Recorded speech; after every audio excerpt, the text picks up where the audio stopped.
All right, how about now? Can anybody hear me? Anyone hear me?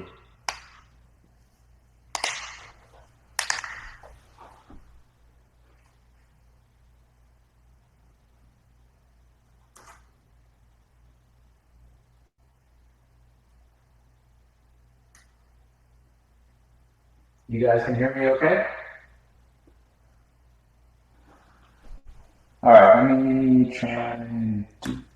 How about this? Now can you guys hear me okay with no echo? No echo? Is it better? You guys hear me okay? Hear me okay?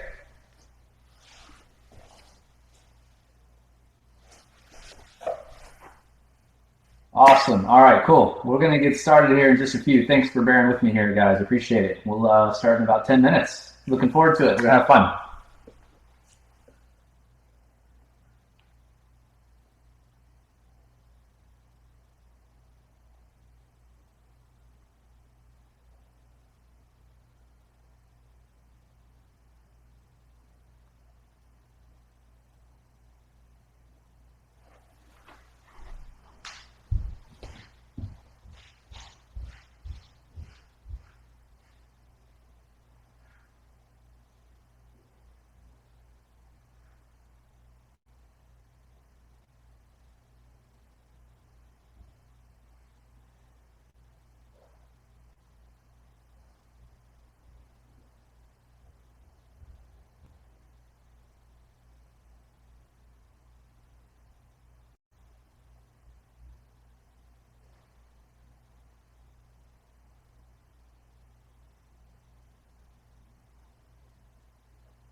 Yep, still here, guys. Just getting ready.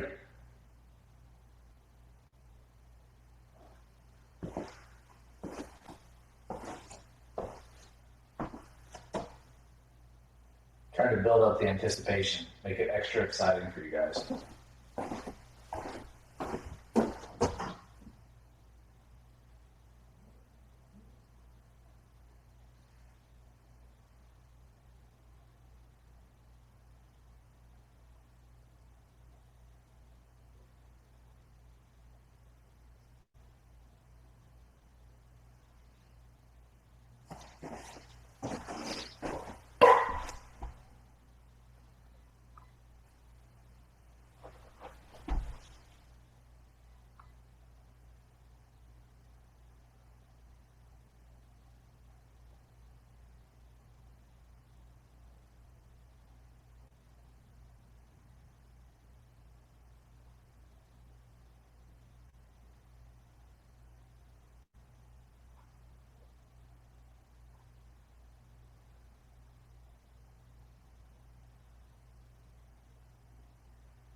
5 more minutes. We'll let everybody get registered in here.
All right, you guys see me okay and hear me okay? I'm going to try and ambulance. That was one of my other laptops dying, Brian, but thank you. Yes, we're safe. We're okay. Make sure everybody can still hear me fine. As I move back here a little bit further away from the microphone, we obviously have a little bit of audio technical difficulty here. But as long as you guys can hear me all good, I can see your comments on my phone here. So cool. All right, we're good. So one quick note here as we're getting ready to get started. There's 700 people registered for this.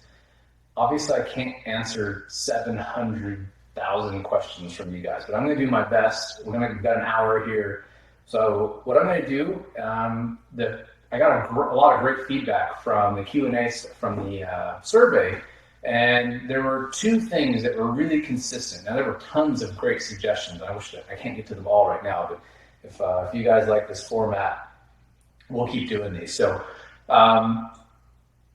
the two things that were the most common were the transition, which everybody struggles with, and how to keep your swing really working during the winter. And those are two things that rotary swing is really, really at the top of the heap for, that we do really, really well. And so those are two things that I want to make sure that, it says pick froze. That could be, I'm going to try and not interrupt myself a whole bunch here, but if you guys start getting a bunch of technical issues, it's probably a Wi-Fi issue on your end. But I'll try to catch them here as I can on my phone. But anyway, all right, so here's the two things that I want to talk about, is dealing with the transition and with the how to kind of keep your swing lubed up during the winter. We'll try to cover both. And again, like I said, I'll keep trying to check everything here as I go back. So, all right, hands down, number one thing that every single amateur just destroys their golf swing with is the transition, okay? And just for those of you that don't know and aren't as technically swing-minded as others, the transition is the change of direction from when your body and the club is going backwards to getting ready to come back down and strike the ball. And that's what we call the transition. That transition, let me just have a little message here. Oh, okay. The transition is my swing like no normal. We'll come back to that. The transition is what makes everything work in the swing. When I say everything, I literally mean every critical component, which is having lag, leverage in the swing, the angle between your forearm and the shaft, club head speed, tension, swing plane, swing path. All of that stuff is radically changed depending on how you transition, good or bad. So the key is understanding what causes you to have a really poor transition and then understanding how to fix it. And that's honestly, it's really, really simple, but I'm going to go into it a little bit more in depth because so many people struggle with it and I got so many questions about it. So the number one thing that you do, and I'm going to ask this question, I'll give you guys a chance to answer it first. What is the first thing that starts the transition? So if you guys can pop it up in your chat here, I'm going to look for answers, see what we got. The first thing that you do to start your transition, what is it? Somebody answer for me. Anybody? Bueller. Come on. So the weight shift. There we go. Thank you, Chan. If I had a prize, I'd give it to you. The weight shift is what lets everything sequence. And the golf swing at the end of the day is all about sequencing. And so if you sequence correctly, everything starts to fall into place. When you don't sequence correctly, then everything falls apart. Now, with the transition, here's the number one thing that everybody does from the top, is when they go from here, they start unwinding their shoulders, either from pushing from this right leg, we see the right heel come up in the air right away, this is what caused you to lose your posture, or they start pushing from the right side of the body. And all of these things cause every single swing flaw that you ever have struggled with. And I mean everything. If you start pushing from the right side, look how steep the shaft is. Look how it comes out over, starts getting near vertical and goes past my right shoulder. Notice as I start pushing from the right side that I start losing my posture, losing my spine angle. I start moving my hips into the ball. I call this the puppy dog humping the fire hydrant. You don't want this move here. All of these things, swinging over the top, it's all caused from tension in the wrong place at the wrong time. And typically, that's coming from your shoulders, your upper body, and typically your right shoulder, right arm. People just can't believe how relaxed relatively this side of your body needs to be at the top of your backswing in order for the swing to sequence correctly. It doesn't matter how hard you try or what you tell yourself or how good your intentions are. If you have a lot of tension built up here in the right side of your body, whether it be in your right leg, your right hip, or the right shoulder, it will fire first. And it'll cause all the bad things I just talked about. You'll throw the club away, you'll lose lag, you'll swing over the top, you'll swing across the ball, etc. All of that stuff is caused by tension. So the first thing that you've got to figure out is getting rid of this tension. So what I want you to do, and if you're sitting in front of your computer, I want you to get up and do this with me. I want you to go to this, get in your setup, put your arms across your chest, and I want you to think about the move I've talked about a million times, taking that right shoulder, pulling it behind your head, and just make a nice full turn. And I want you to tell me what you feel in the right side of your body right now, your right arm, your right tricep, your right shoulder. You probably don't feel anything, right? Because you didn't use that to do anything. You focus instead, if you've been watching the videos, using your torso to turn your body, and your arms and shoulders stay really relaxed. This is what it should feel like at the top of your swing. That should be an aha moment for you. That's how little tension you should have in the right arm, right side of your body, right shoulder at the top of your swing. Now the difference is, of course, when we grab a club, we want to start picking this thing up and swinging it around and force it to go where we want it to, when in reality what you need to do is move the club with your body like you just did. The whole backswing is no more complicated than what I just showed you here. If you can do this, you can swing like every great tour pro on the planet. It's that simple. The problem comes when we start worrying about this little thing and start doing this and moving around all over the place. So if you focus on this, when you go to the top, you still want to feel that that right arm, that right shoulder has the same level of tension. Now, of course, there'll be a little bit more tension than when you're not moving it at all, because of course some muscular effort's involved in helping the club swing up. But really what you want to try and use is momentum created by your body rotation to help swing the club up for you. You don't want to take the club and try and pick it up. If you have tension in your forearms and your grip and your shoulders, when you're setting up to the ball, that's a huge sign that your brain is getting ready to use those muscles way too early in the swing. And that's the problem. Instead of trying to use your body to move the club, to start it back and feel like you're just turning your body, we all want to do this and pick the club and get ready to slaughter that ball right away. So tension is the number one thing to circle back, long story here, to circle back to why you can't transition properly. Because if these muscles are loaded first, right from address, right from the takeaway, and at the top of your swing, you're ready to tomahawk it, you'll never transition correctly. And so many golfers struggle with weight shift, they don't understand why. I'm giving you the answer. And hint, this is it.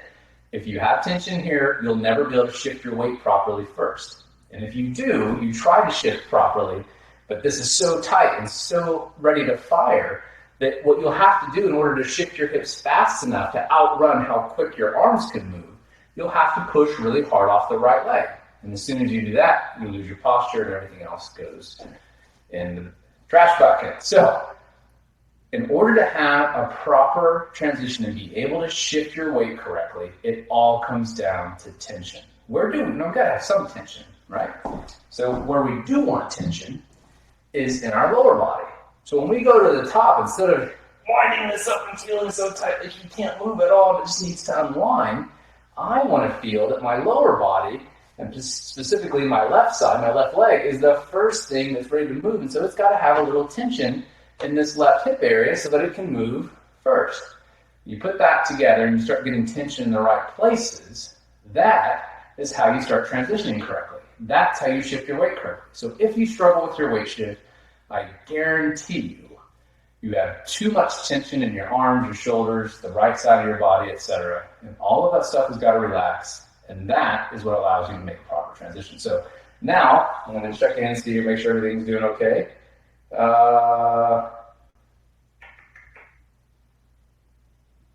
Everything's frozen. Oh, okay.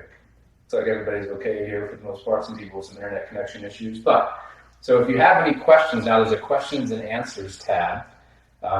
If you have some questions on the transition now, I want to cover them now. So please post them in the questions and answers tab there, and I'll do my best to answer everything I can. How about swing thoughts to support this idea? Swing thoughts to me are a double-edged sword. I'm not a huge fan of swing thoughts, but I'll do my best to answer that question. Your brain needs to be generally in your swing, in your trunk, in your lower body. And so if you're focusing on moving this, your lower body, or your upper body will have to follow along because it's attached to your pelvis via your spine and of course all this connective tissue. So if your brain is always focused down here, this stuff will have a chance to work out right. The problem is that we all focus on this stuff up here, and so that's what tends to fire first, and then we don't ever think about our lower body. So how would we ever get a chance to move it correctly first? So to answer your question as far as the swing thought, there's not one specific swing thought. Swing thoughts are very subjective. There's no real rhyme or reasons per se to have some effective swing thought. And to be honest with you, swing thoughts I call chopping wood, and WOOD. Swing thoughts are things that work only one day. And the reason is you're just constantly chasing after yourself. So really what you want to do is work on feeling what it is you're trying to do that you're struggling with. So if you're struggling with your weight shift, then the number one thing I would be trying to focus on and feel is develop a sense of this being, my upper body being relaxed, while this is being ready to focus and move first. You'll notice I try to move my left knee just a little bit first to get that first move to help move my pelvis back over to the left. So as far as a swing thought, you could take something from that. You could say, well, I want to move my left knee first. It doesn't move a lot. It just moves into neutral joint alignment back over my left ankle. But if you wanted to think of that, you'll notice that as I'm doing this, my hips are starting to unwind and shift back to the left, but my shoulders are still staying relatively shut. So that might be a good swing thought for you. What else we got in here? David, does hand position at the top affect swing path during the transition? And how important would hand position be? It absolutely does. But again, this is where people tend to focus on the wrong things. So David, it's a great question because it's a really common thing that people misunderstand. And I'm going to give you an example of this, of why this is, while it's incredibly important, it's less important than everybody tends to make you believe. And what I mean by that is, if you look at Jim Furyk at the top, where are his arms, right? They're way up here somewhere. Now, he doesn't swing down from there like every amateur typically would, because if they did, they'd swing over the top and whack across the ball and slice it. So what does he do? From here, he obviously shallows it out with a really big leg drive and really relaxed arms to allow his arms to come back to the inside and release the club. He actually creates a perfectly square path at impact. Now, obviously, that's a really complex movement pattern, which is what all the golf swing is. It's just a movement pattern. So while it still creates a good swing path at the end of the day, it's pretty complex to try and teach somebody to do that. So now by the same token, you can swing really flat and still heave over the top or come over. It all depends on how you sequence your body. Remember I said everything comes down to sequencing, and it's where you move from that's going to dictate what kind of golfer you are. So your hands could be really low, they could be really high, and you could still figure out some sort of compensation to make it all work together. In an ideal world, RST is all about having the fewest moving parts literally humanly possible. That's why we looked at it from an anatomical perspective. We actually look at the joints, the body, the bones, and putting the arms in a position to where if we just did nothing else but shift our weight, my club drops right down on plane without me having to do this big loop or any of those things. So the backswing position that we teach in the 5 minutes to the perfect backswing video is why that arm position is where it is, why the hand position is where it is. So if you look at the 5 minutes to the perfect backswing video, it's specifically teaching you from a standing position exactly what I'm doing. This is the drill in the video, without going in depth about it, of exactly where your hands need to be so you don't have to have any compensations like that. So hopefully that answers your question. Jack, would backing into the target with center of lower back stop over the top with the shoulders? I'm not sure I follow that one, Jack. If you could rephrase the question, I would appreciate it. Dennis, how do I start the transition while still turning back? Great question. Again, it comes down to tension is how you're going to sequence your swing correctly. It will sequence correctly if you create tension in the right place at the right time. This is your brain's number one cue for how to start the downswing and start moving the other direction is tension, muscular tension. Think about this for a second. You don't have to understand the golf swing at the level that I do to understand how to fix your swing. If you load a muscle and you get really, really tight, and you contract as hard as you can, what is the number one thing your brain is telling you to do? It wants you to release that tension. Your golf swing, of course, is exactly the same. It's just happening much quicker, but it's the same dynamics. So if you've got a ton of tension as you're going back and you're trying to start back the other way, you need to load the muscles that you want to be moving first, and the muscles that you don't want to be moving need to be relaxed. So in other words, the reason people don't kind of get that little sequence of the upper body and the club still going back and then the lower body starting to unwind a little bit before the upper body finishes its turn is because this is really, really tight and it fires first. So again, it comes down to loading your muscles and creating tension in the right place at the right time. All right, any other questions here? So I see some questions in the chat section and some in the Q&A section, so I'll try to go through both. How to stop taking the club on the inside, I'm assuming, on the inside and stop rolling the wrists. I'm going to try and keep all of this stuff into the downswing transition stuff, just to make it consistent. We'll do another webinar soon, and if it's going to be a takeaway one, I'll try and do a bunch of takeaway stuff. But we're going to try and keep this kind of consistent on the same thing. So if you want to have questions, please post them kind of more towards the idea of transition and that kind of stuff. Okay. Let me go back to the bottom of the list here, see what I can find. What about a squat as a trigger to start the transition? It's a good question. The squat is kind of like a graduate level move. It's incredibly powerful. It's very important, but you don't necessarily have to do it that much in order to get the benefits from it. And so I want to talk about what that squat is for just a second, because this does have to do with the transition, and how and why you should use it, and when you're ready to implement this in your swing, what it's really going to do for you. So the squat move, a lot of people kind of, Sam Snead was kind of famous for this. As he went to the top, he kind of had this bow-legged look as he started his transition down, and people never understood what that was really all about. And it was a brilliant move. Tiger Woods kind of got famous for the same thing, but not so much a bow-legged move, but an actual squat move. The squat move is creating tension. Remember what I said earlier, everything's about sequencing and tension, sequencing and tension.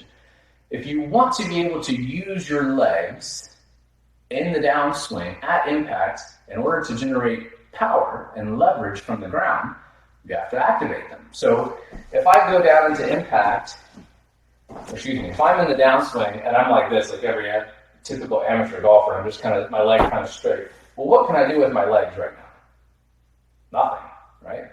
Because my legs are fully extended. So these joints, unless I create an angle here, there's nothing for me to do anything with these muscles because they're already fully extended, or in case relaxed. So as I go and I start to squat down, now what I've done is created potential energy. As if I'm doing this during the transition move, this allows me, by the time I'm done creating tension and loading up these muscle fibers in my legs, as I get into the impact position, I'm going to be pushing up. So you'll notice, I'll put face on here, as I start down, I'm kind of doing my little squat move here. Again, this doesn't have to be very exaggerated. It can be a small amount. We're just trying to load muscle fibers. So as I do this, and I'm in this position now, as I'm getting ready to come into impact, I'm going to start pushing this leg up because I've got an angle here, which is potential energy. As I push against the ground, my body's moving in what direction? It's moving up. What direction is the club supposed to be moving at this point? Down. Equal and opposites. So as I move my hip up and back, that forces the club to move down and out away from me. That's what I'm talking about when I say I hit the ball with my legs. That's what we mean by that. So in order for me to have this leverage, this potential energy in my lower body to be able to create this leverage and make the club go down and out while my hips go up and back, always moving in the opposite direction of the clubs, an RST mantra. So as we're trying to get the club to go this way, I want to move my body this way. In order to do that, I have to have this squat element during the transition so that I load muscle fibers so that I can push up against the ground. Does that make sense? Hopefully that answers your question there. I'll try and dive in here and see if there are any more on that. Let's see. Oh, now you guys have tricked me. You moved all your questions to the other side. Okay, let me try to catch back up here. Let's see. Try to catch up. There's a lot of questions here, guys. I'm going to do my best, I promise. But Chan, is shallowing the club a passive move related to weight shift rather than an active move? Abso-freaking-lutely. Your arms and hands are responding to what your lower body is telling them and making them do. So yes, 100%. Robert, my right elbow never seems to get out in front of the right side, always behind. You're pushing too hard from your right side of your body, plain and simple. If your right elbow is stuck like this at impact, it's because you're pushing from your right leg and your arms are stuck behind your body and they can't catch up. You've got to stop pushing from your right leg. It's a huge part of what we do when we're talking about the RC 5-step videos, is getting you to move your body in the right sequence and from the correct side of your body. When do you consider the transition complete? It's an interesting question. I would say at the end of the squat move would probably be a good thing, because I'm now got everything moving back the other direction, and the club should have changed directions by then. So once the club direction is changed and now moving the other way, transition is pretty much done. Do you have a tip? Rolling wrist, that's more of a takeaway thing, or I'm assuming downswing impact thing. I still try and focus more on transition stuff here. Brian, okay, so assuming I'm one that is too tense in the shoulders, the top of the backswing, do I just try to relax more and tighten the left knee hip more? More or less, yes, that's the big picture answer, right? It's obviously a lot simpler said than done. The key is getting your brain to go through enough exercises, enough repetitions to where your body is instinctively loading the right muscles first. And that takes a little bit of practice by doing these drills of focusing on turning and feeling resistance and coil and tension in this part of your body, while learning to feel that it's okay for this to feel relaxed. And that's a big transition mentally for a lot of golfers, is to go to the top of their swing and feel like, oh, my arms really aren't doing anything. You're not going to be able to do that at first, because you won't know how to hit the ball and generate any power there, and that's going to unfortunately always override. Our subconscious is always going to be like, well, I'm at the top of my swing, I now need to hit the ball really hard, and that will tend to override any good intentions that you may have to use your lower body first. So it just takes a little bit of practice of going to the top and staying relaxed while having something active to do. If you start learning how to move your lower body first by shifting your weight and posting up, and your brain is just focused on nothing but your hip movement and posting up on the left side, by the time you're done putting all your mental energy and thinking about this, the club's already at impact. And you don't have to do anything with your arms. And that's kind of the essence of the swing, is that when you're focusing on moving from this, it takes so much mental energy at first that you won't have time to really think about your arms. So if you I always tell people to put their head in their ass. It's a bad way of putting it, but it gives us an excuse for being, men typically. So if you think about your swing happening from here to here, basically, and you think about just what's happening here, and you don't worry about what your arms and hands are doing, and just forget about them, and give up control to gain control for a little bit. As you start coming down, you'll realize by the time you get posted up, look where my hands are, I don't have to worry about my hands. It's just a little mental exercise to get over that first. How still should you hold your head in transition?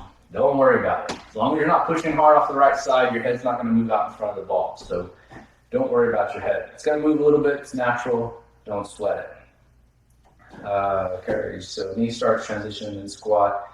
Yeah, you can think of it like that. This little knee move, a lot of people get kind of confused about it, but I'm going to make it really simple for you to understand why that I use this as a teaching tool.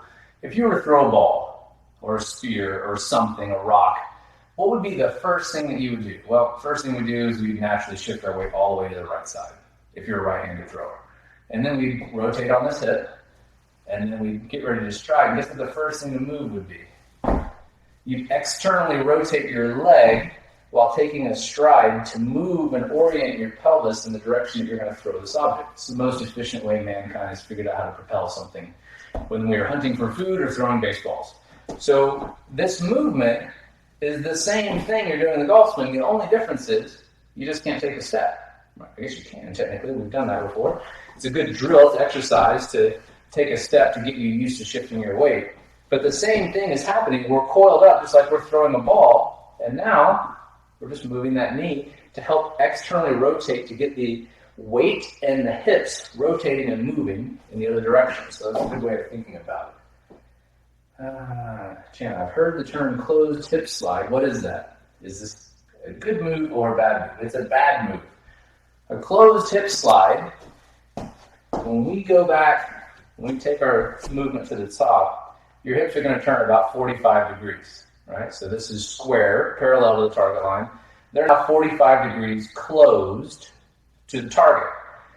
What people tend to do is then push off their right leg in order to shift their weight. Now, how much does my hips rotate? Well, really not much at all. This didn't help me at all because now I haven't turned my hips. My hip rotation is what turns my upper body in the downswing, and that's what moves the club and the arms back to the ball. So when you do this closed hip slide, all you're doing is shifting your weight, which I'll give you an A for effort. That's a good start, but you've also got to be unwinding your hips to get them turned enough to bring your shoulders back to square. So closed hip slide, no bueno.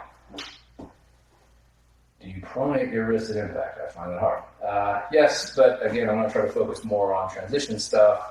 I see now you guys are tricking me and putting questions on both sides again. So I'll catch the top one here. Can you clarify posting up on the downswing? Are you straightening your lead leg?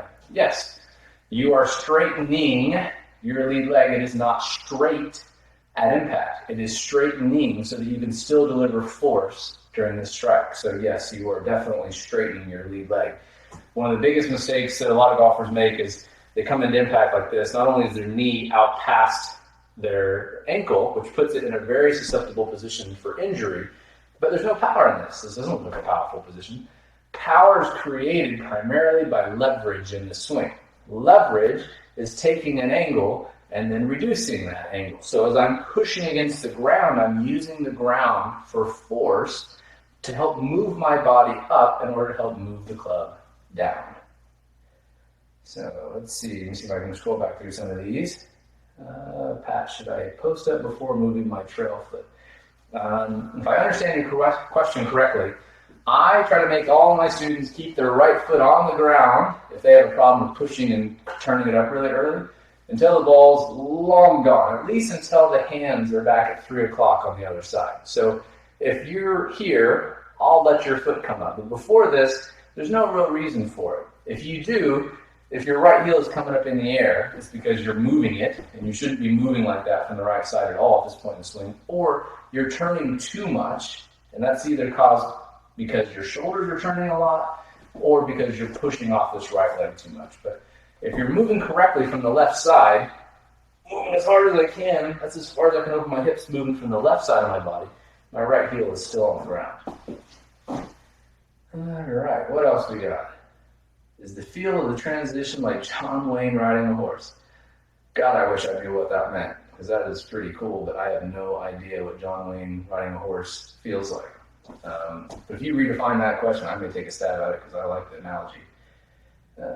Okay, go back over to the Q&A section. Could you explain how the down cock figures into the transition? It's natural.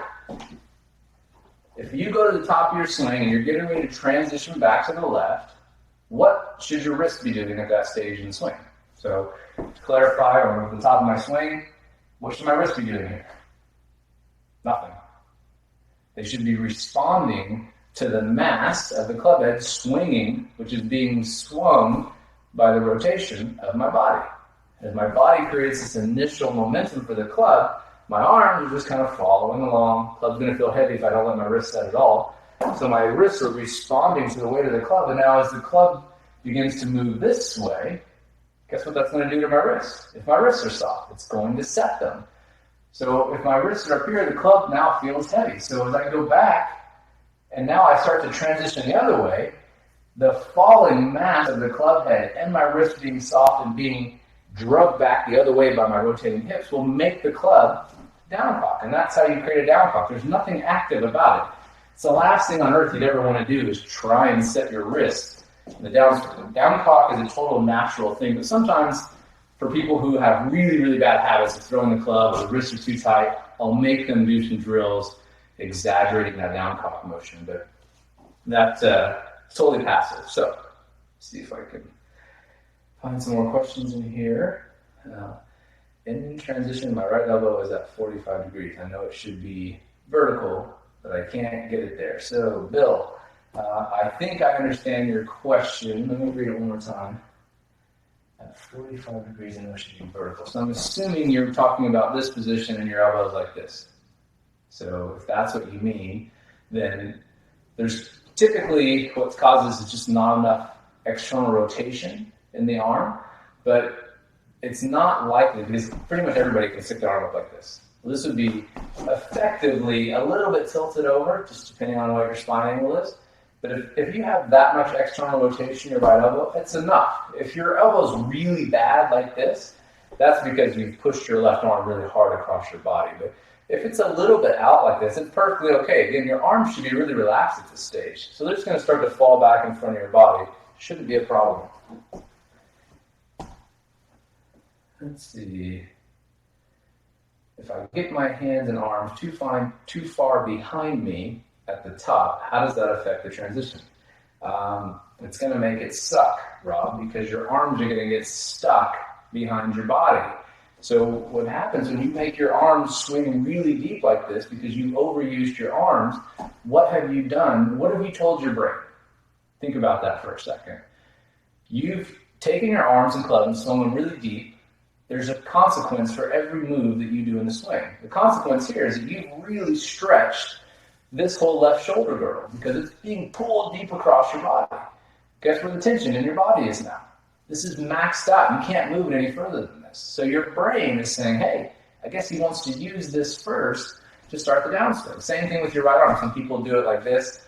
It's loading up this right pec to get it into a position where it really can push and be powerful. If you swing your arms too deep, you're overusing your arms and nothing will sequence correctly unless you put together a really clever set of compensations in order to put it all back together. So the key is keeping your arms out of the swing in that part of the swing. During the backswing, they don't have to really do much. Just let them chill out and focus on using your body to turn them back, and then your arms can chill out and stay in front of your body. It makes the golf swing a million times easier. All right. How do I move my hips forward without spinning or sliding them? Move from the left side of the body. That's covered in the videos. So anytime we're talking about transition videos, downswing videos, weight shift videos, all that stuff that's covered on the site. If you're spinning or sliding, it's only going to come from one place, and that is pushing from this right leg. As soon as you take that out, you can't spin, you can't slide. You move from the left side of your body. The left side of your body, if you pull from your left adductor as hard as you can, it can only pull you in a neutral joint alignment. That's the beauty of it. When you move from the correct side of your body, everything falls into place for you. Let's see. I'm trying to go back through some of these other ones because you guys are crushing me here. You dismissed closed hips downswing, but if you hips start too early at turn, would that not result in over the top? It wouldn't necessarily result in the over the top, but it can. That's pretty common, especially for amateur golfers. But if you start too early, would that result in over the top? The key, again, is where you move from.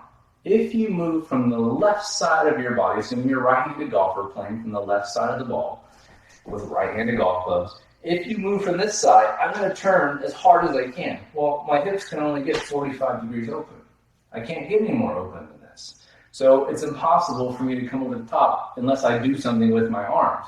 But assuming my arms are chilled out and nice and relaxed at the top, and I move just from the left side, it's not possible for you to come over the top. The only way you're going to come over the top is, again, pushing from the right side, heaving from the right side of your body. Dwight, inside muscles of your thighs here. So think of the really odd exercise at the gym where you squeeze your legs together. And I like to help people feel this at the golf course when we're doing lessons. I have them take their left foot, stick it on the ground, put all your weight on your right side, and drag your left foot over, and you'll feel these muscles activate. And those are the same muscles that you use to help pull you over to the left side. Let's see. How do I move my hips forward without spinning or sliding them? I think I answered that one. Yeah, I think so. Okay, my transition is too quick and I'm hitting from the top. How to slow down the transition. All right, so I'll take that one on again. Tension, tension, tension. Where the tension is going to dictate where you sequence and how you sequence your downswing. But Some of you guys really like training aids, and you've seen this floppy golf club I have here. I'm not a big fan of training aids, as you guys probably know. I'm a fan of teaching you how to do everything correctly with your body, but some training aids have some value in life, and I've used to really use a lot the thing called the Whippy Tempo Master. I'm sure you guys have seen it. But it was basically like this, but had an insanely whippy shaft. And it was so whippy that it was kind of not really useful in the real world applique, because you had to swing so slow and so smooth with your tempo that it didn't replicate what a real swing was like. And so recently, somebody from the UK sent me these, and they're called G-Force. And we have a link to them on the website. We just put them up today for you guys.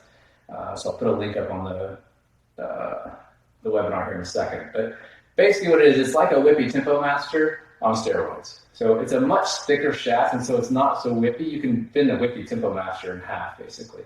So in order to help you be smooth, if you like training aids, rather than just focusing on keeping your body soft, these are really cool, because if you get a little quick, especially during the transition, or during the takeaway, some of you guys asked about how to stop rolling your wrists.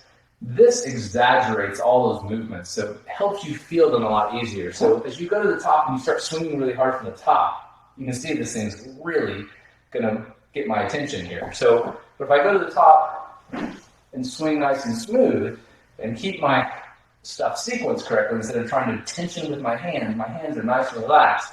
As long as I let everything go nice and soft, I'll feel the club set and bend and stress the shaft. And then I'm going to maintain that all the way down to impact, and I'll help feel that lag. So I'll put that up there real quick so you guys, you big training aid nuts out there, you'll be able to get access to that on the site. So, see if this shows up. I think we might have put this on sale for you guys who are attending the clinic. So, all right, so it's on sale for an hour, I believe. So you should see that there. So if you like that kind of stuff and you like a real training aid, you can actually hit balls with this, which is pretty cool. But it really will force you to smooth out your transitions. Now, at the end of the day, training aids are not the answer. The answer is using your body correctly. As soon as you let go of that training aid, what are you going to do? But that doesn't mean you can't use a training aid like this along with using your body correctly as you're working them together to help accelerate the learning process. Because this will instantly, as soon as you start throwing it, it's going to feel terrible because the shaft bends in the other direction. So anyway, hopefully that helps. How is this device different from the Orange Whip? It's way freaking cheaper. No offense to the Orange Whip guys. The Orange Whip's great, but it's just too daggum expensive for something you can't hit a golf ball with. And I've had numerous discussions with them. They've had numerous people tell them the same thing, but they sell a ton of them. So, they're in business to make money. I get it. I think they could sell a lot more if they were cheaper. This is like $40 cheaper, and you can hit balls with it.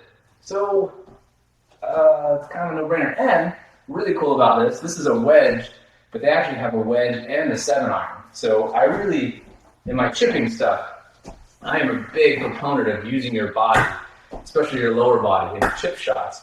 And so that allows you to keep your hands in reserve and keep them really soft in order to manipulate the club face a little bit. So if you want to put a little hook spin on one to get it to roll up a second tier, you want to hold it off a little bit. Keeping your hands really soft gives you a great touch around the green. And so that's what I've been using this a lot for, is hitting little chip shots with it, because then it helps smooth out my pitching. So they made a 7-iron and a pitching wedge, which is 54 degree. So it's really cool for that. So the big difference between that and the Orange Whip, you can hit balls with it, and it's way cheaper. So let's see if I can get back to where I was. Can you discuss driver transition versus iron? Where's your weight? It's the same. The golf swing is all about movement patterns. So whether you're hitting a wedge, a 7-iron, a 2-iron, a driver, it's all exactly the same. The only difference is the timing of it is a little bit different, because you've got, and of course, the swing, playing, posture. But the sequence that you're moving your body, your weight shift, etc., all of that stuff is exactly the same. It never changes. You don't want to try and learn 13 different golf swings. You want to learn one golf swing, which is all about moving your body correctly, and that will get everything falling in sequence for you. So they're the same. How do I get rid of the gremlin that jumps on my shoulders at the top of my swing and tells me to hurry? Phil, you can hurry if you use your lower body. If you want to smash the ball, and trust me, I love smashing the ball. it's all about moving your trunk first. This is the biggest bone structure in your body, your pelvis. So if you move this fast, it's pretty hard to do. So you've got to be a little bit patient because you've got to give this time to shift back over. It can't move nearly as fast as your wrists and hands and stuff can. So if you're going to move fast, you want to hit the ball hard. I'm all for it. I love crushing it. It's all about getting this to move fast, and then don't worry about this. Let this follow along, and then everything will start to fall into place. How important is keeping the weight on the ankles throughout the swing, and would it make easier for transition focusing on the left ankle when to shift the weight to start? Yeah, that's a good question. First of all, let me be clear about something. And for those of you, I think this is all just, none of you guys are premium members, so there's a lot of stuff that's covered on the site. There's 300 and something videos, maybe 400 or 500 videos on there now. So there's a lot of stuff that's all covered on there. So I won't go super in depth on this, but the weight moves in a circle 8 pattern in the swing. It doesn't just move laterally from your ankle to your ankle. As you go at address, when I go back, your weight's actually going to move further back, and it's going to move a little bit onto the ball of your foot at the top of your swing. Now, the weight's going to move back to my ankle, and it's going to move onto the ball of my right foot. So it moves in this figure 8 pattern. But if you wanted to think about, I like to use something, oftentimes I'll stick a T or something under my student's foot and let them lift their left heel at the top of the backswing a little bit and then tell them to smash it down in. And that helps them focus on getting the lower body and the left side awake to help move their weight back to the left. So that's a good way to think about it if you think about kind of using the left side. Let's see. Try to catch up here. Dave, looking for some tips. Got a sales pitch. Sorry, Dave. Where did I miss you? I'm pretty much the anti-sales guy, so if I can help you, I definitely will.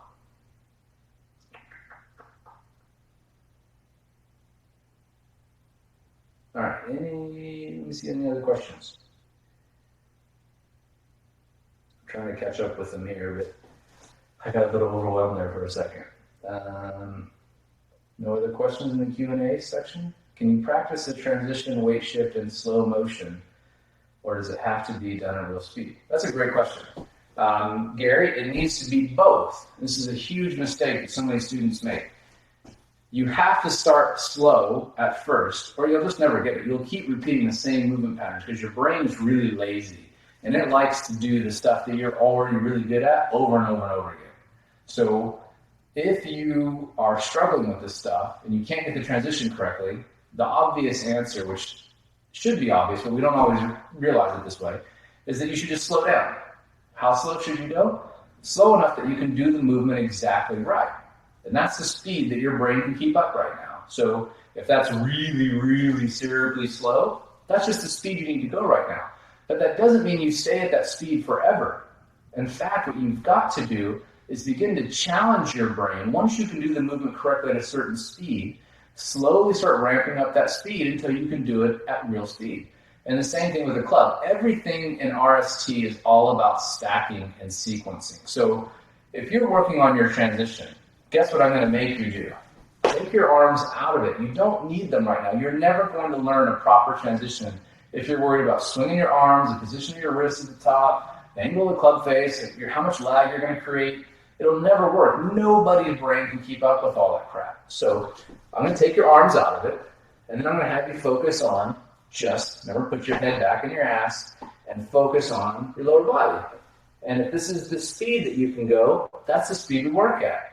And I see you the next time, or you're at home doing these drills on your own, then you're going to try to speed it up a little bit, and speed it up a little bit, and so on.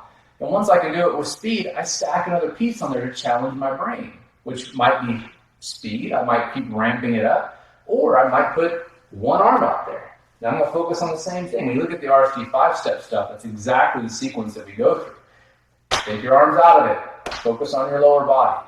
Once your lower body's working correctly, then we're going to add another piece. We're going to add that left arm. We'll add the club, so on and so forth. So first of all, go as slow as you need to get the movement right. Add challenge to it by adding speed, stacking complex pieces on it, and as you keep going, that's how you learn. The reality is, the problem is people want to take something that they learn, as a quick tip, quick fix, and go straight to the driving range and start smashing drivers. Some people do. I've given lessons where people have gone out and shot their best life in the round right after the lesson, and I've had times where people don't. It's just the normal of it. But you need to think about it with some logic for a second. If you learned how to drive a car on a manual transmission, which many of us old timers did. I know I'm 40 now, so I consider myself an old timer. I learned how to drive on a manual transmission. In doing that, I learned in a parking lot with no people around, nothing to hit, etc. Right? And I'm sure you probably did some backcountry road, nobody around, because there were no distractions. You didn't do that at a racetrack, nor did you learn how to drive in the parking lot and then instantly the next day go try and drive the Indy 500. You would have killed yourself and everybody around you. The golf swing is no different. Learning is learning. So when you're working at home and you're doing your drills in front of your mirror, like, oh, Chuck's having me focus on moving this knee and get posted up and get into this great impact position. Okay, let's go play tomorrow and I'm going to swing as hard as I can. How realistic is that? Nothing in your life have you ever learned like that. Nothing, at least not productively. So if you actually want to learn the swing, which I'm assuming you do, then you've got to take the steps that are required to learn. Everybody has to go through the same stuff. The trick is, if you go a little bit slower at the beginning and get the fundamentals down, and really, the RC 5-step stuff is 5 steps. If you go through those 5 steps, you're going to be in the ball the best you ever have, I guarantee it. But if you go really fast and you skip the boring stuff up front, which is weight shift and transition and using your core and body rotation, and you go right into wailing on the club and down cocking and hitting the driver, it's going to take you 10 times longer than it would if you just took a little bit of extra time and slowed down at the beginning to learn the fundamentals and get your body moving correctly. All right, let me pick up some more questions here. What 3 videos would you recommend on the site after this webinar on the topic of transition? The 5-step series, the RC 5-step stuff, is really the stuff that's going to make this the quickest way to learn it. Everybody wants to learn stuff fast. Now, I've got a lot of videos on weight shift and transition, so if you just Google or search on the website for transition, it'll pop up. But I really recommend for the average guy who's really wanting to improve and get as good as they can, as quickly as they can, they go through the 5-step stuff because it doesn't bog you down in all the details. There's tons of stuff that you could spend the rest of your life, and many people do, chasing, getting the club just perfect here and just perfect there, and it doesn't really make that big of a difference. If you're trying to just go out and play really good golf and become a really good ball striker, focus on just the core of the 5-step stuff. Get set up correctly, rotate correctly, use your body correctly, learn how to use the lead side, learn how to take this right arm out of the picture in the sequence that I stack it on in that 5-step video, 5-step series. And that's really the core of it. And then once you do that, you'll be so happy with your swing. You don't want to go back and look at other details. I want to correct this, or I want to predispose myself to a draw or a fade or whatever it may be. But the 5-step stuff is really that's honestly, it's 21 years of work of me teaching. I gave my first lesson when I was 19. So 21 years of trying to figure out how to make people improve as fast as humanly possible. And in doing that, still giving them the real core, the guts of what's really, I'm not a tips teacher. I hate golf tips. I'm all about teaching you fundamentals based on science and fact. And that is what that 5-step stuff is boiled. Everything I've done playing competitive golf for 26 years is what that's all about. So I can't make it any simpler than that, really. So that would be my video recommendation for you guys. Your clinics are always in Orlando. Do you go elsewhere ever? I did one in California last year. I'm pretty much going to do them just in Florida this year for a bunch of different reasons. So I pretty much am just doing them here. A lot of it has to do with the dreaded tax man, and everybody wanting to pay state income tax means you do a clinic somewhere else. So whole other set of issues there. But while we're in the process of learning 5-step, and we go play around, it could be confusing because we haven't agreed 5-step yet, and it will have us kick into the course advice. Yes, Jalil, it's a great question. So here is the key with this stuff. I want you to go out and play. Golf is all about having fun. It's not about just doing tons and tons and tons of work and drills. That's part of it. It's what's necessary for you to learn something that's very complex and very intricate and requires a tremendous amount of precision, which is what golf does. You have to be able to get the golf ball square on the club face with a square path, and there's just so many variables that go into it. So if you're going to go out and play while you're practicing, here's what I recommend. Focus on one or two things, and come hell or high water, you focus on that for all 18 holes. No matter what happens, you accept the consequences that if you're going to go out and play while you're trying to work on something in transition, that you may hit some goofy shots that you've never hit before. You'll also hit some great shots that you've never hit before, but it'll be up and down depending on the number of reps you've got in and where your brain's at and what your focus level and commitment is to what it is you're working on. But nobody, now Tiger Woods, as he's proven very well, can focus on swing stuff and go out and play great golf. It's just too difficult. Your brain has so many things it's trying to juggle. So if you're going to go out and play, pick up a sleeve of pinnacles and go out and just don't worry about what the ball's going. And most importantly, don't use the ball flight as your judge of whether or not you did the movement correctly. Because there's a million things that alter ball flight. And honestly, fixing ball flight is the easiest thing in the world that any competent instructor can go and manipulate one way or another and change ball flight, right? So if you're trying to really fix fundamentals, what you judge your success on is not what the ball did, but did you do the movement correctly? Well, how do I know if I did the movement correctly? By now, if you're going to go out and try and take something you're doing inside in front of a mirror and do it on the course, you better know what it feels like when you do it correctly, or you've got no business being out there trying to do it, right? You can't feel what you're doing on the course. You can't see it. So you have to do enough reps to you're like, okay, I'm going to work on just this one move and make it really simple when you're going out to play. So I'm just going to try and do my little squat transition. And so I'll do, before every shot that I hit, I'll do a couple little drills to feel that before each ball, and then go and hit it. And if I hit a bad shot, it's okay. My marker of success is whether or not I feel like I did the movement correctly. And of course, nowadays, you can just stick your camera out there in the video and see if you did it right or not. So let's see. What is the main cause for the right shoulder dropping and causing the pull shot? Pushing from the right leg. Let's see. I'm hitting over 30 yards further. Thank you. That was quick, Dave. Only took us 50 minutes. That's great. I've developed a pull with the irons, especially when I pull the club into the ball with the left arm. If you're pulling it, there's a couple things that are going on. Let's just assume some certain things here. Let's assume that you're transitioning correctly, right? I have to make an assumption. You may not be, and that could be causing the shot that's going on. But if you're pulling it with the club, I would look at, so many things would go wrong here. You could be over-rotating the wrist by trying to actively do it. And since you mentioned pulling with your left arm, that's probably where I would go with it. That pulling motion is really subtle. It's not like you're trying to rip your arm down. The arm is getting pulled down by your transition. But the point is, this left arm has to be guiding the club into impact, but it's not a very active pull. It should be pretty relaxed relatively, because the majority of the work is being done by your trunk. Okay, so as you start down, your left arm is really just kind of guiding the club. Don't think about ripping it down, because if you create a lot of tension there, you may start over-releasing the club and do a bunch of other goofy things. So that would be my guess there. All right, so as there's 200 people here trying to ask questions, so I'm doing my best to get to all of them, but I'm definitely going to miss a bunch. Okay. Robin, does the shoulder glide bring along and activate the rest of the torso and the legs in the backswing? Shoulder glide bring along and activate the rest of the torso. Good question. Rob. So Rob's question, let me read it out loud in case you guys can't see it there. Does the shoulder glide bring along and activate the rest of the torso and the legs in the backswing? Yes and no. The first thing is, in the real world, where I'm talking about pulling this right shoulder blade back, it's helping initiate a centered rotation. But it's not the only thing that's moving. Really, you're moving from your core and your obliques and your trunk.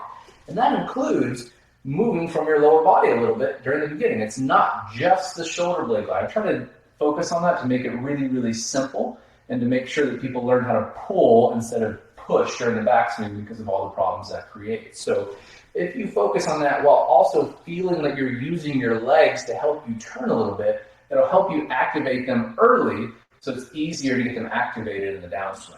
So hopefully that answers that question in a simple, quick. How does posting up alter spine angle? Good question. It happens in 3D space. It's hard to describe in like one angle here, so I'll do my best to quickly explain it. I think it's more of an impact thing, so I'm going to go through it quickly because, again, I want to try to keep this stuff transition oriented. But as you're posting up and your chest is staying down, my spine is actually going to have some curvature in it. So when you look at it from this side, it's actually got what we call side bend. And that's how I keep, here's a great way of thinking about it. I had an old coach many, many years ago when I was still playing professionally who gave me this analogy, so I'm going to borrow from him. He told me to feel like I had a string tied to my shirt here on the ground, and that string could never change. Obviously, it couldn't go up this way, and I didn't want to go down, so I wanted to keep the string taut the whole time. Now, it's over-exaggeration. It's not realistic, but it'll help you feel, especially during this transition phase, instead of popping up like this where the string would break, or going down way too far. If you imagine keeping that string at constant tension, it's kind of a good, simple way of thinking about, as long as you move your body correctly, it'll help your spine move through the right sequence of movements without having to get too complicated with it. Does the body rotation slow or stop at any point to allow the club to release, or are you rotating at a constant speed?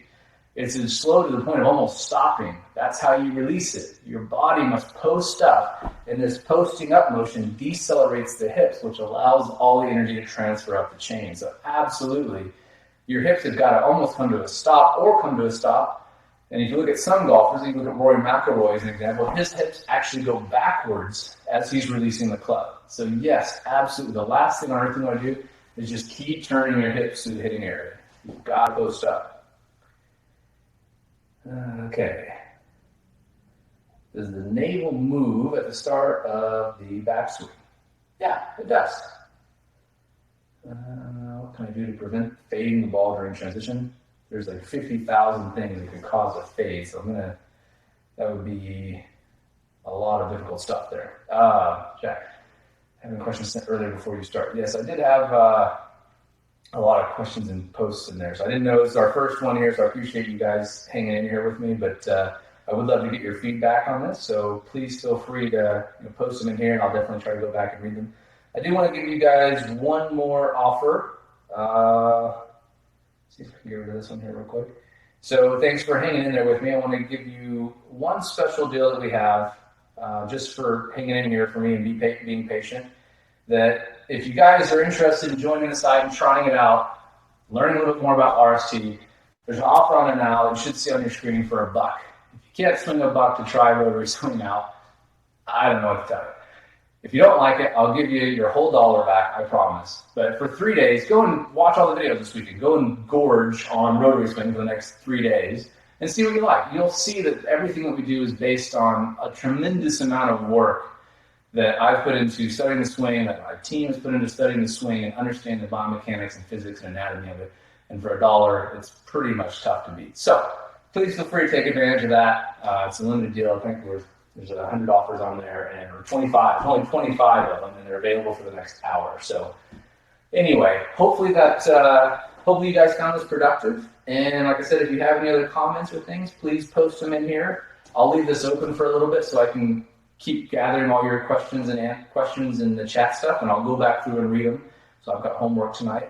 And in the meantime, if you guys have any last questions, I'll try and get them to them really quick. We've got a few minutes left before we've got to close down here. Robert, you're welcome. Anything else? Nothing else? You're welcome, guys. I appreciate it. Thanks for coming in. Do you subscribe to the two cheeks theory? No. Simple answer. If you're going to get your hips that open, you're going to be pushing really hard off the right side. What about training over the winter? There's a whole winter series on the site. It's literally called the Winter Golf Training Program. So that would be a good dollar investment for you, Brian. Is focus on doing the stuff that's in there. You can do all of this stuff on the site. All of the RST 5-step, all of the videos, all the winter golf training stuff is meant to be indoors. You don't have to be hitting balls. In fact, I don't want you hitting balls most of the time until you get enough reps in there. So please understand that. That is really the core essence of what rotary swing is about, is teaching you how to move your body correctly, which will, in result, move the club correctly. So anything else? You're welcome, guys. Thanks for reaching out. Appreciate it. You're welcome. Thank you. Are you posting this anywhere for review? Yes, there should be a link sent out afterwards that will allow you to watch this webinar again. If not, I will have a copy of it and I'll email it out to you guys next week. So if you missed anything, and I know I missed a bunch of stuff, so I will do my best to try and get back to some of these questions. But so you guys are welcome. Appreciate it. Thanks for saying thank you. Anything else out there? Tell them about the swing analysis. Yes, thank you, Dennis. Yeah. The swing analysis, you can purchase them individually. They're $9 each, the cheapest golf lesson you're ever going to get, I promise. And these guys are all certified, trained RST pros. You don't have to be a premium member anymore now. So you can just, as a free member of the site, you can go and buy a swing review for $9 and get somebody to review your swing. There's a certified RST instructor for $9. It's a no-brainer. Jalil, yes, I'm going to try and post this later for you guys to review. Will Club Offer come back on screen? You should see a tab on the right-hand side of your webinar screen that says offers, I believe. Can you guys see all the offers? Let me see if they're both on there. No? Okay, so for those of you, the link to if you go to the store, so go to the website, go to rotaryswing.com, and on the top, click Golf Training Aids, and in there you'll see once you go to Golf Training Aids, you'll see the G-Force wedge in there, and you'll be able to order it at that price for the next hour. So, is there anything you teach us that conflicts with Ben Hogan? A lot, probably. That's a whole nother video series. We'll do that one later. Tom, you're welcome. Oscar, you're welcome. Let's see. All right, guys. So I'll leave this running up here for a little bit more, so if you can get the offers that are on here if you want, and if you guys hopefully can leave any other feedback for us, and we'll talk to you guys again soon. Thanks so much.